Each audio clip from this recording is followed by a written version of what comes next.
क्या हार में क्या जीत में, किंचित नहीं भयभीत में, कर्तव्य पथ पर जो भी मिला, ये भी सही वो भी सही, वरदान नहीं मांगूंगा, हो कुछ पर हार नहीं मानूंगा। मैं आशीष राजपुरोहित, आशीष के स्कूल यूट्यूब प्लेटफॉर्म पर आपका स्वागत है। बस यही हार न मानने की आदत आपको एग्जाम के अंत तक बनाए रखनी है। हम जनरल साइंस डील कर रहे थे, जिसमें हमने पहला भाग डिस्कस कर लिया है। आज हम भाग नंबर दूसरा पढ़ेंगे।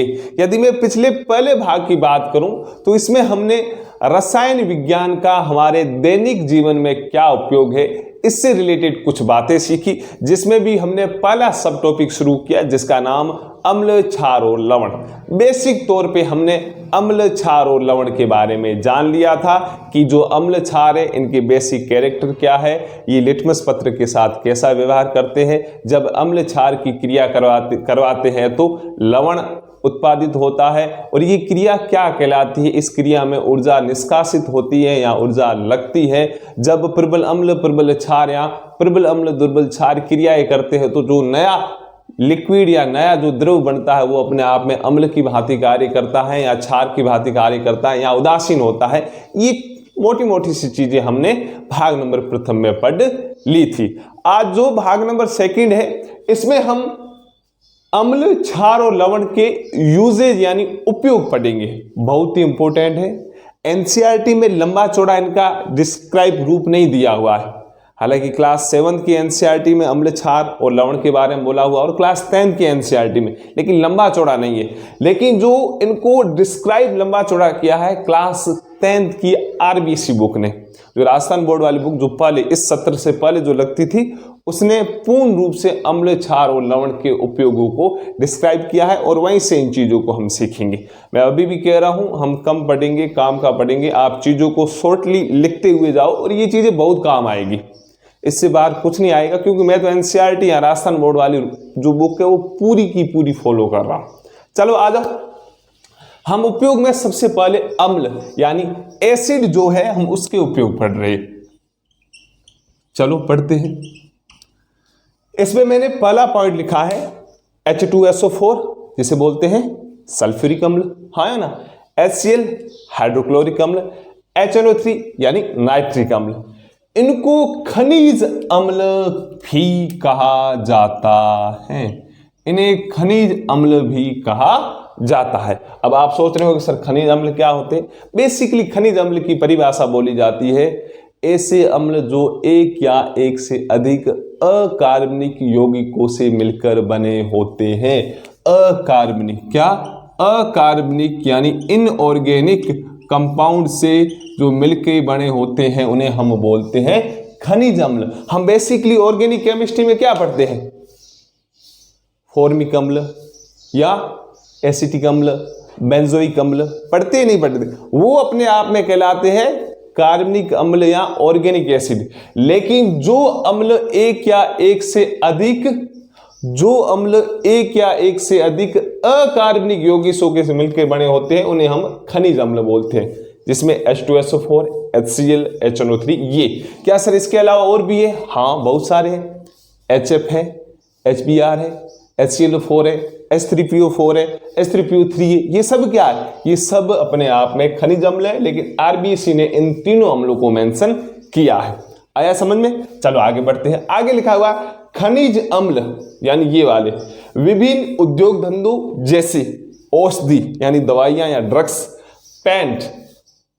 पेंटिंग से संबंधित या कलरिंग से संबंधित, उर्वरक यानी फर्टिलाइजर्स जिसमें हम पढ़ते हैं यूरिया है, DAP है, जिनके ट्यूबवेल होंगे उनको पता होगा, उर्वरक में काम आते हैं। यानी इन खनिज अम्लों का मुख्यतः उपयोग होता है औषधि उद्योग में, पेंट उद्योग में और उर्वरक में इनका उपयोग होता है।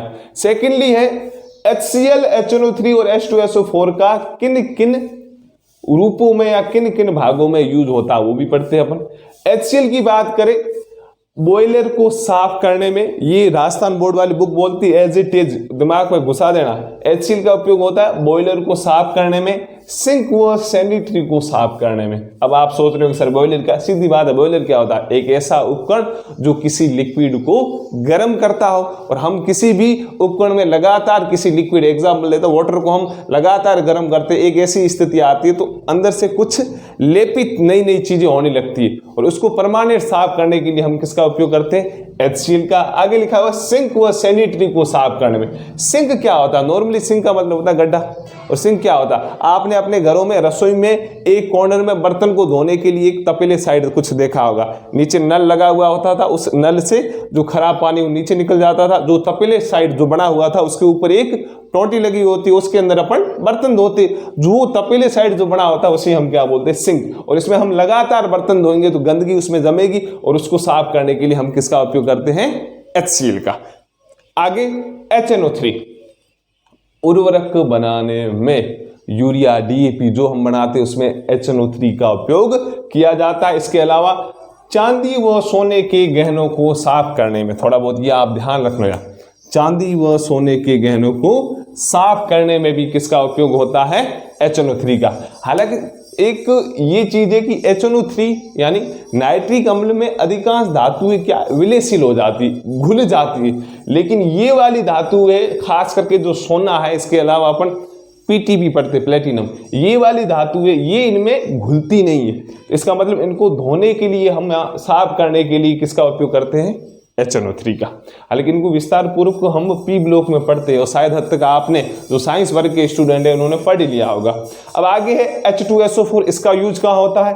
सेल, गाड़ी की जो बैटरीज होती है, तथा उद्योग धंधों में, यानी विभिन्न प्रकार के जो उद्योग धंधे उनमें भी H2SO4 का उपयोग होता है। जो सेल है, गाड़ी की बैटरीज है, उनमें भी इसका उपयोग होता है। नीचे मैंने कुछ और मेंशन किया है, सल्फ्यूरिक अम्ल को अम्लों का राजा कहा जाता है, किंग ऑफ एसिड्स किसे बोलते हैं? H2SO4 को दिमाग में ठूस लीजिए। और आगे मैंने लिखा है किसी देश की औद्योगिक वृद्धि H2SO4 की खपत से आंकी जाती है। ऐसा देश जो उद्योग में, इंडस्ट्रियल एरिया में सबसे आगे है, उसका आगे आना, उसका एक रीजन होता है कि उस इंडस्ट्री में H2SO4 की कितनी खपत हो रही है, यानी H2SO4 का कितना यूज हो रहा है। उस उद्योग में यदि ज्यादा से ज्यादा H2SO4 का यूज होगा तो उस उद्योग की औद्योगिक वृद्धि को बढ़ा हुआ माना जाता है। ये दो चीजें ठूस लेना दिमाग में। सल्फ्यूरिक अम्ल को अम्लों का राजा कहा जाता है, ये बेसिक ये पूछे जाते हैं, ये क्वेश्चन आते हैं। अब साइंस वर्ग के अधिकांश बच्चों को ये चीजें पता होगी, लेकिन जो आर्ट और कॉमर्स वर्ग के बच्चे उनको बोल रहा हूँ ये लाइन ही पूछी जाए, अम्लों का राजा किसे बोलते हैं? 2-3 ये दे दिए ऑप्शन, जिसमें से आपको चूज करना H2SO4 या सल्फ्यूरिक अम्ल। फिर आगे किसी देश की औद्योगिक वृद्धि हम किस अम्ल की खपत से आंकते हैं, तब आप बोलोगे H2SO4। आगे एक और बढ़िया लाइन है, इसको तो और दिमाग में बिठाना ही बिठाना है। क्या लाइन है? 1 भाग HNO3 व 3 भाग HCl, यानी HNO3 और HCl का हम 1:3 भाग ले, यानी 25% उस सॉल्यूशन में हम HNO3 ले और 75% हम HCl ले। इसको हम मिलाते हैं, इस मिलाए हुए भाग को हम अम्लराज या एक्वारेजिया, ये ध्यान रखना है, एक्वारेजिया, अम्लराज या एक्वारेजिया कहते हैं, तथा ये सोने जैसी धातु को भी विलय कर देता है, सिंपली बात है। देखो मैंने पहले बोला HNO3 साधारणतः सभी धातुओं को विलय कर देता है, लेकिन सोना है, चांदी है या प्लेटिनम है, इनको ये विलय नहीं कर पाता। कभी कभार हमें लग जाए कि यार सोने को भी हमें विलय करना है, इसको भी हमें गलाना, तो हम किसका यूज करते हैं? हम करते हैं एक्वारेजिया। एक्वारेजिया कैसे बनेगा? एक्वारेजिया बनता है HNO3 वो HCl के 1:3। ये ध्यान रखना, बच्चे कहाँ कंफ्यूज करते हैं?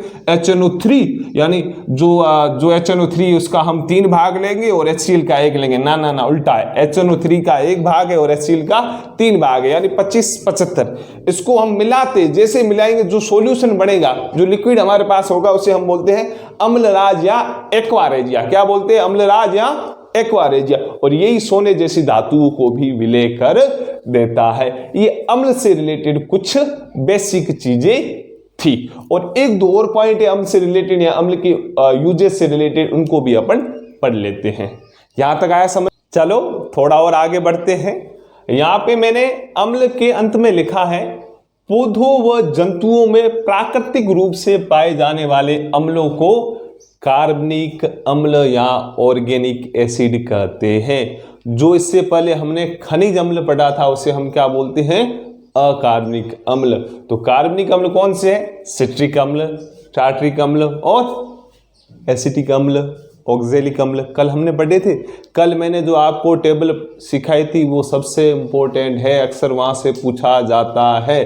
क्या भरोसा आपको पूछा जाए 3-4 एसिड दिए हुए, आपको पूछा जाए निम्न में से कार्बनिक अम्ल कौन सा है, 3 वाले खनिज अम्ल के एग्जाम्पल हो, चौथा इसमें सिट्रिक अम्ल दिया हुआ है, तो ये भी पहचानना आना चाहिए। मैंने सिर्फ 2 लिखे यहाँ पे, सिट्रिक अम्ल और टार्ट्रिक अम्ल, आप और भी लिख सकते हो जो हमने कल सीखे। कौन कौन से, एसिटिक अम्ल, ऑक्जेलिक अम्ल, लैक्टिक अम्ल, हाँ या ना, तो वो पूरे पता होने चाहिए। मतलब आपको सिंपली ये ध्यान रखना है पौधों व जंतुओं में जो नेचुरल तौर पे जो अम्ल पाए जाते हैं उन्हें हम क्या बोलते हैं, कार्बनिक अम्ल। ये अम्ल से रिलेटेड हमने सीख लिया।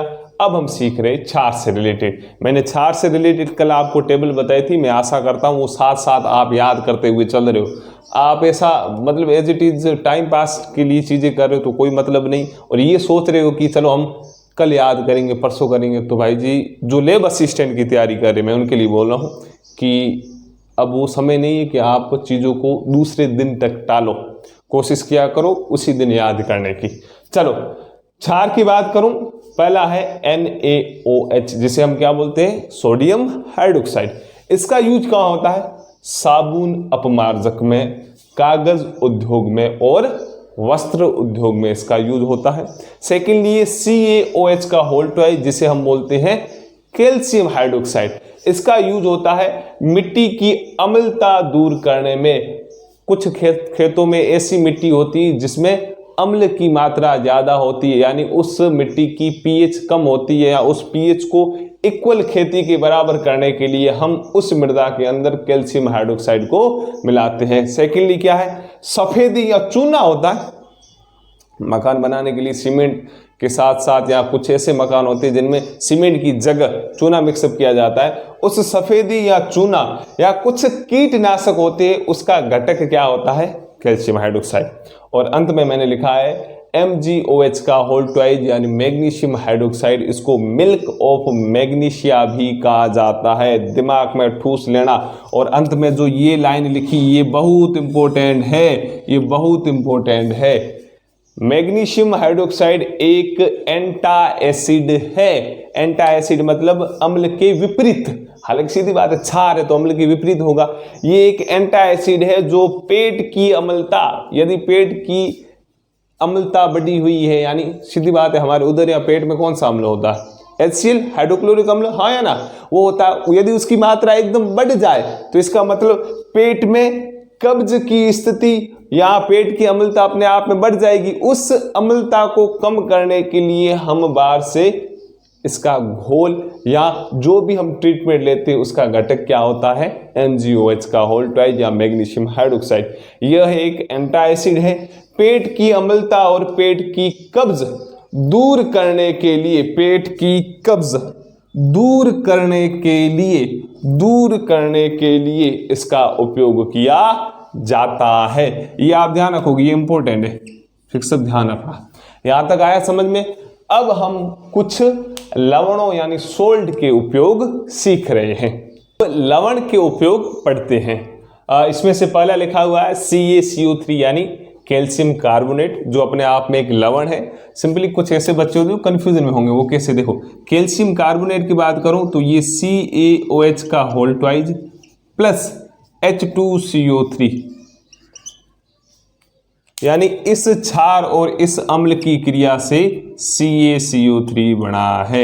सीधी बात है, अम्ल क्षार की क्रिया से लवण प्लस जल बनता है, ये इससे बना है। इसका मतलब CaCO3 अपने आप में क्या है, एक सोल्ट या लवण है। इसका यूज कहाँ होता है, संगमरमर के रूप में फर्श बनाने में। जो संगमरमर पत्थर होते हैं उनका घटक यही होता है।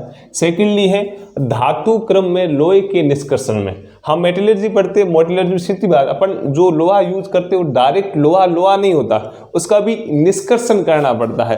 तो इस निष्कर्षण में सहायता करता है कैल्शियम कार्बोनेट। और लास्ट में मैंने लिखा है सीमेंट बनाने में, यानी सीमेंट का भी ये एक घटक है। आगे मैंने सेकेंडली लिखा है AgNO3 जिसे हम बोलते हैं सिल्वर नाइट्रेट, इसका यूज होता है फोटोग्राफी में। भाई जी ये ध्यान रख लेना, दिमाग में ठूस लेना, मैं दिमाग में ठूसने का बोल रहा हूँ मतलब ठूस लीजिए।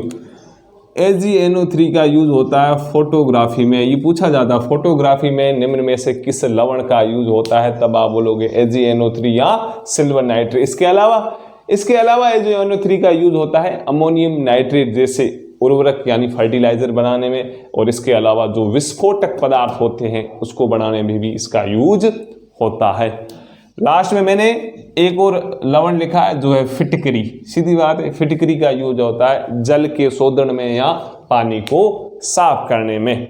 मैं आशा करता हूँ फिटकरी का जो फॉर्मूला है, अणुसूत्र आपको पता होगा, न है तो दिमाग में ठूस लीजिए। पूछा जाता है K2SO4 डॉट Al2SO4 का होल थ्राइज डॉट 24H2O।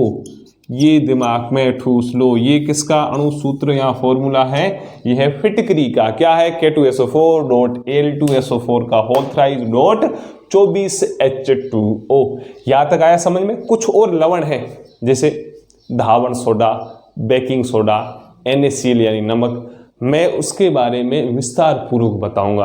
हम आगे पढ़ेंगे जो डेली लाइफ में यूज होने वाले सॉल्ट हैं उनके बारे में पूरा विस्तार पूर्वक पढ़ेंगे कि इनके उपयोग कहाँ होते हैं, इनका निर्माण कैसे होता है, ये किस एलिमेंट के साथ कैसी रिएक्शन करते हैं, वो मैं विस्तार पूर्वक बताऊंगा। यहाँ तक जो बेसिकली जो NCERT या राजस्थान वाली बोर्ड में लिखा हुआ था वो हमने कवर अप कर दिया।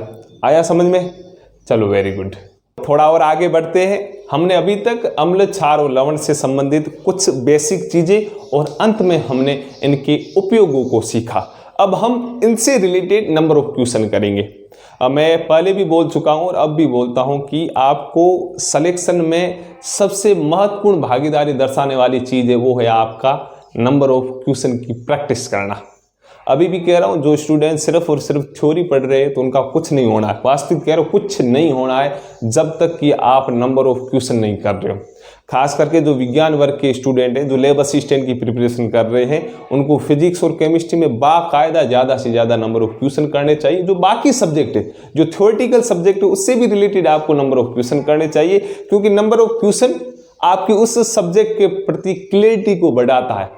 आपने जहां संभव थ्योरी पढ़ी, आपको समझ में नहीं आ रहा है कि इससे कहां से क्वेश्चन बनेंगे, तो आप क्वेश्चन प्रैक्टिस करो, फिर आपको ऑटोमेटिक समझ में आ जाएगा कि इस थ्योरी से रिलेटेड यहां से पूछा जा सकता है। तो आप कोशिश करो ज्यादा से ज्यादा नंबर ऑफ क्वेश्चन की प्रैक्टिस करने की। चलो आओ, यहां पे मैंने एक क्वेश्चन लिखा है। क्वेश्चन है निम्नलिखित कथनों पर विचार कीजिए। हमें कथन दिए हुए 1 2 3, हमें इन पर विचार करना, और विचार करने के उपरांत हमें इन कथनों में से कौन सा या कौन से कथन सही है। ये मेन एग्जाम में हम उल्टा करके आ गए, सत्य की जगह असत्य, असत्य की जगह सत्य कर लेते, तो थोड़ा धैर्य रखिएगा। ये पूछा कि इन 3 कथनों में से कौन सा कथन सही है, उसके अनुसार हमें आंसर चूज करना है। ये जो क्वेश्चन है ये क्लास 7 की एनसीईआरटी से एज इट इज उठाया हुआ है। जो लाइनिंग्स क्लास 7 की एनसीईआरटी बोलती है वही का वही मैंने यहाँ पे छापा है। चलो पहला कथन क्या है? पहला कथन बोल रहा है उदासीन विलीन लाल अथवा नीले लिटमस पेपर का रंग परिवर्तित नहीं करता। यानी हमारे पास एक ऐसा सॉल्यूशन है जो अपने आप में उदासीन है, तो ये उदासीन क्या लिटमस पत्र के रंग को लाल में क्या नीले में परिवर्तित करेगा? तो नहीं करेगा। मैंने कल सिखाया था आपको अम्ल और क्षार में, अम्ल नीले लिटमस पत्र को लाल रंग में परिवर्तित कर देते और क्षार लाल लिटमस पत्र के कलर को नीले रंग में परिवर्तित कर देते। लेकिन जो उदासीन विलीन होते हैं वो लिटमस पेपर के रंग में कोई भी परिवर्तन नहीं करते। तो ध्यान रखना, तो इसका मतलब ये वाला सही है, उदासीन विलीन लाल अथवा नीले लिटमस पेपर का रंग परिवर्तित नहीं करता, इसका मतलब ये राइट है। चलो राइट है। सेकंड लेते, हल्दी, लिटमस, गुड़हल की पंखुड़ियां आदि प्राकृतिक रूप से पाए जाने वाले सूचक हैं। प्राकृतिक रूप से पाए जाने वाले सूचक हैं। पहली चीज, सूचक क्या होते? सूचक यानी इंडिकेटर, या ये होते क्या है? हमें हमारे सामने रखे हुए जो लिक्विड या द्रव होते हैं, अम्ल, क्षार या उदासीन विलयन, उनकी सूचना देने में सहायता प्रदान करने वाले जो होते हैं वो सूचक कहलाते हैं। यानी जो सामने रखा हुआ वो सॉल्यूशन अम्लीय है, क्षारीय या उदासीन है, उसकी सूचना प्राप्त करनी है तो उस सूचना के लिए हम जिसका यूज करते हैं वो सूचक या इंडिकेटर कहलाते हैं। जिसमें से यहाँ पे लिखा हुआ हल्दी, लिटमस और गुड़हल की पंखुड़ियां, क्या ये प्राकृतिक रूप से पाए जाने वाले सूचक है? तो हाँ, क्लास 7 की एनसीईआरटी बोलती है कि ये तीनों जो सूचक है वो प्राकृतिक रूप से पाए जाते हैं। इसका मतलब ये वाला भी सही है। आगे है, जब वर्षा जल में जल की मात्रा, जब वर्षा जल में, मैंने यहां पे जल लिख लिया लेकिन होना चाहिए अम्ल की मात्रा, गड़बड़ हो जाती है। Very good. चलो यहां पे जब वर्षा जल में अम्ल की मात्रा अधिक होती है तो वह अम्ल वर्षा कहलाती है। क्या ये सही है? नहीं है? हाँ सर जी सही है।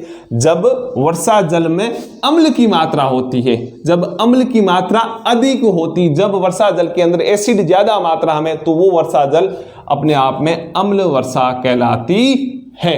तो क्या ये भी सही है? हाँ सर ये सही है। अब देखो, हम यदि अम्ल वर्षा की बात करें, इसका रीजन क्या है? वातावरण में फैलने वाला प्रदूषण। वातावरण में जब ज्यादा मात्रा में CO2, SO2, NO या NO2, इन गैसों की मात्रा जब बढ़ जाती है तो ये वातावरण ऊपर की ओर उठती है, और जैसे ही वर्षा होती है, तो वर्षा का जो जल है वो इनके साथ होकर जो CO2 होती है इसको H2CO3 में, SO2 होता है इसको H2SO4 में, NO या NO2 होता है इसे HNO3 में परिवर्तित कर देता है। और ये सब अपने आप में क्या है? अम्ल तो है। H2CO3, H2SO4, HNO3 ये क्या है? ये सभी अम्ल तो है, और इन्हीं के कारण जो वर्षा का जल है वो अपने आप में अम्लीय जल, और वो वर्षा अम्ल वर्षा कहलाती है। आया समझ में? चलो वेरी, हमने जो पिछला अभी क्वेश्चन किया था उसका आंसर डी राइट था। 1, 2 और 3 सत्य है। हालांकि मैं टिक करना भूल गया था। यहाँ पे एक क्वेश्चन है, निम्नलिखित कथनों पर विचार कीजिए। 2 कथन दिए हुए और हमें चूज करना है सत्य कथन है, यानी इन दोनों में से कौन सा सत्य है। चलो अपन ट्राई करते हैं। पहला है, ये भी क्वेश्चन क्लास 7 की एनसीईआरटी से लिया गया है। पहला है, आमाशय में अम्ल की मात्रा बढ़ने पर मैग्नीशियम हाइड्रोक्साइड यानी MgOH का होल ट्वाइज, मैग्नीशियम हाइड्रोक्साइड इसे उदासीन करने में सहायक होता है। क्या ये राइट है? हाँ या ना? राइट क्या ना? हाँ सर राइट है। अभी तो मैंने अंत में आपको सिखाया था, जब हमने लवणों के यूजेज पढ़े थे उसमें मैंने फिटकरी से पहले यही तो लिखाया था, MgOH का होल ट्वाइस, जिसे हम बोलते हैं मिल्क ऑफ मैग्नीशिया। ये अपने आप में एक एंटा एसिड है जो पेट की अम्लता तथा पेट की कब्ज को दूर करने में यूज होता है। तो यही तो लिखा है, आमाशय में अम्ल की मात्रा, यानी अम्ल कौन सा? आमाशय में कौन सा अम्ल? ध्यान रखना कौन सा? HCl हाइड्रोक्लोरिक अम्ल। आमाशय में अम्ल की मात्रा बढ़ने पर मैग्नीशियम हाइड्रोक्साइड इसे उदासीन करने में सहायक होता है। सही बात है, वेरी गुड, पहला है सही। सेकंड लेते हैं, चींटी के डंक के प्रभाव को, यदि चींटी काट ले, चींटी के डंक के प्रभाव को नमी युक्त खाने का सोडा कौन सा है? सोडियम हाइड्रोजन कार्बोनेट, या हम इसे बोलते हैं सोडियम बाइकार्बोनेट। खाने का सोडा ये तो होता है, मैं पढ़ाऊंगा आगे विस्तार पूर्व।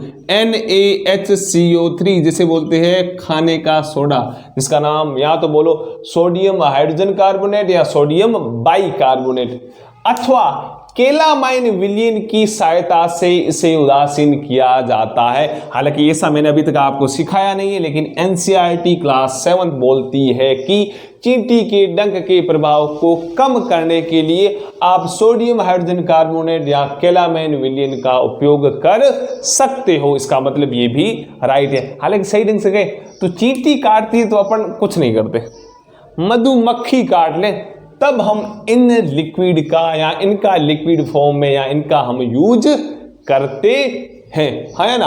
अभी मैंने कल आपको क्या सिखाया था, चींटी के डंक में या मधुमक्खी के डंक में कौन सा अम्ल होता है? कौन सा अम्ल होता है? फॉर्मिक अम्ल, और इसी फॉर्मिक अम्ल के कारण जलन होती है त्वचा में। याद रखना है, इसका मतलब ऑप्शन फर्स्ट और सेकंड दोनों सही है। इसका मतलब इसका राइट जाएगा सी, यानी कथन फर्स्ट और कथन सेकंड दोनों सत्य है। अरे समझ में आ रहा है, चलो वेरी गुड है। लिटमस विलियन जब ना तो अम्लीय होता है और ना तो क्षारीय होता है, तब वह किस रंग का होता है? अच्छा क्वेश्चन है, हालांकि मैंने इससे रिलेटेड थ्योरी नहीं बताई। ये क्वेश्चन है क्लास एनसीईआरटी 10th का, 10वीं जो की एनसीईआरटी उससे रिलेटेड ये है, बॉक्स में बनाया हुआ समझाया हुआ और अच्छा क्वेश्चन है। लिटमस विलियन यानी एक सॉल्यूशन है जो अपने आप में पूरा पूरा किस नाम से जाना जाता है? लिटमस सॉल्यूशन से या लिटमस विलियन से। ये जब ना तो अम्लीय होता है ना ही क्षारीय होता, तब इसका रंग कैसा होता है? कौन बताएगा? कोशिश करो। Very good very good. वो कैसा होता है? बैंगनी। कैसा होता है? बैंगनी। जब लिटमस विलियन ना तो अम्लीय होता है ना क्षारीय होता है, वो बैंगनी होता है। अब आप सोच रहे हो कि सर ये लिटमस विलियन है क्या? लिटमस विलियन को हम थैलोफाइटा वर्ग के लीचेन पौधों से प्राप्त करते हैं। ध्यान रखना, ये पूछा जा सकता है लिटमस विलियन को किससे प्राप्त किया जाता है?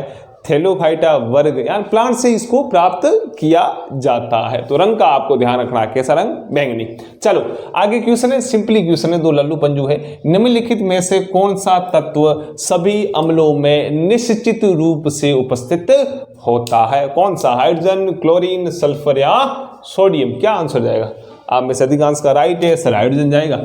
कौन सी भी अम्ल? देखो HCl अम्ल है, H2SO4 अम्ल है, HNO3 अम्ल है। देखो क्या क्या दिख रहा है आपको? हाइड्रोजन तो दिख ही रहा है, हाइड्रोजन दिख ही रहा है। इसका मतलब निश्चित रूप से अधिकांश अम्लों में हाइड्रोजन एक तत्व पाया जाता है।